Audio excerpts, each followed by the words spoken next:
beri baa xilligii maxkamadihii ayaa waxaan ka mid noqday wafdi maxkamadaha ay lahaayeen Suudaan tafaawud la galay dawladda Abdullah Yusuf baan wafdigaan ka mid noqday dhinaca kale marka rag hadda dhintay baa joogay oo badan xashara ka mid aha waxa ka mid aha rag badan iyo rag noolba Sharif Xasan oo maanta nool waa la badnaa marka wadaadadu markay hadlaanba ragii dhanka iyaga ahaa waxay dhahan horta amxaarahna dhaafto bay dhahan wax kale hadda laga hadlay ma horta baxdo iyada marka nin hadda safiir oo galabtan wada hadlayno saaxiibkaya safiir salaadani jeela marka dhanka kale wafdigu ka mid aha markaasuu yiri aray horta ma ogtihiin amxaaro inay saxaabadii oo la bursanayo soo dhaweysay buu yiri olomadii haabay dhaheen haa waan ognahay aray ma idanka sheegay diinka marka la joogo dadku islaana ma yaqaano nin walbana kitaab gaar ah oo wata aan isu dhigan isla fiirinina ka yeeli ma quraanna waa la iskala tagay nin walba asaa wax qorta in carabtaana inta la aado aan walba asagoo wixiisa gudgududkiisa wato kuwii maaha dadowgii maxkamadaha anaga dawladii hore Abdullah Yusuf Allah u naxariistay aan Suudaan wada xaajood ku galan waxaana wata marka anaga hormood noo aha Sharif Xasan gudoomiyaha baarlamaanka ana nabad keenahay meel noo fadhiistoonayir nimankan anigu way fahmaynaa idinku hayga carqaladayna saddex maalmood sidii aan meel u fadhino oo asiga iyagu ay u wada hadlaayeen ay noo wacdaayeen oo annaga ay diin aayada quraana iyo ahadiis noogu wadeen Sharif Xasan oonan meesha ay iyagu wadaan oona geey karina meel gaaban kaliya oo ka wadi aan gacanta taag dhibaatayna ku tahay inaan gacanta taagna asiga dhibaatay ku tahay gacanta markaan taagta marka gacma dheere wasiirka arrimaha gudaha gacma dheere ayuu marka oo siiyo asna gacanta iga daba taagday oo siiyo salaad kana ka roon oo siiyo kadib in la siiyo ay naqata horta waxaan iri aniga marka waxaan ku dhashay meel la yiraahdo ma haday tuulo miir tuuga la yiraahdo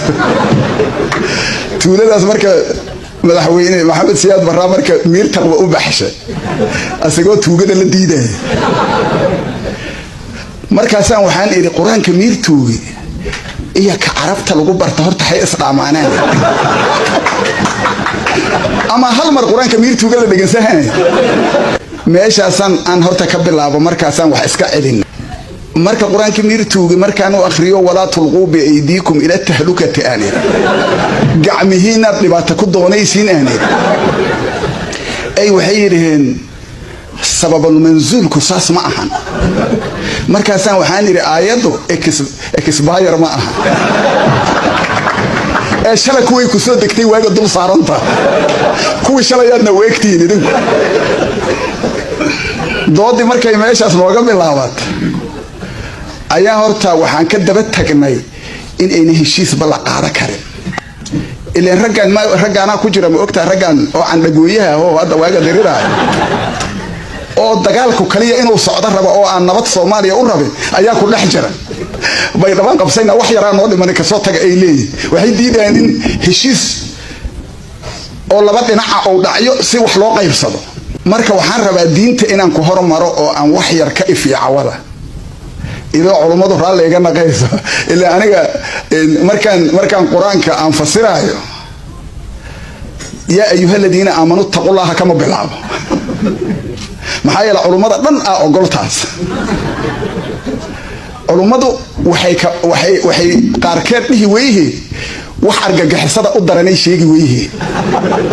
marka position kaas inaad qaadato way adigu kii kale iyaga wadeen aniga marmar waxaan iraahdaa dadku indhahay taagaan waxaan iraahdaa islaamku saddex waay marka wasaabiquna alawwaluna min almuhaajiriin kuwa waay wal ansaar kuwa wal kamiirina waa kuwa madiina loogu tagay walladina tabacuhumna anaga waay taabic ay la yiraahdaa laakiin anaga iyagiyaan raacsana marka saddexdaas markaan joogno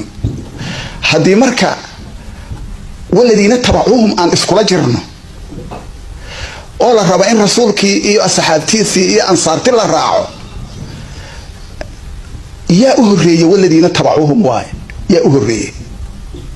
aniga hadda hadaan tirsado adooga sideedaadaan ka hela diin هذا صلاة علي جاي كبلابه إلا انفق يا واجه رلا به جرا من يريد الله به خيرا يفقهه في الدين يكون أبتر صلاة هذا فقه لغيره أو فقه لغيره وذات أدقى أجهريه مركز الشيخ إيه جوكتو إيه معلم إيه كوضم بواي ويقول فقه يا الله به جرا نينك اللي يراهدو شنقلو أدوغيسان صاحبها نوع كبدا جوهر وكعياري جريه نينك ملاحظة هوها marka fuaada asiga la yiraahdo shangolo intuu diinka ka heliyo hadii loo abtiriyo fuaad shangolo meesha uu asoo abtirsigiisa oo fiqi ka helay amba shiiq ka helay la arki ma Ali Maxamed Ali waxa la yiraahdo waa aragtay meel uu shiiq ka soo galay ma aragtay halka u sareeyo waxa la yiraahdo Ahmed Hawhay Ahmed Yiriya la yiraahdo adoogiis waa aqaan baa Jamaal waa wuxuu ku dhashay ana arki jiray waxaan ku arki jiray Shabeelle markii qalaafay mustaxiil meel u dhaxaysa oo barba Jamaal la yiraahdo ku dhashay soo fahmi meeyay raganimadooda ay ku socdaan wax diini hay wataan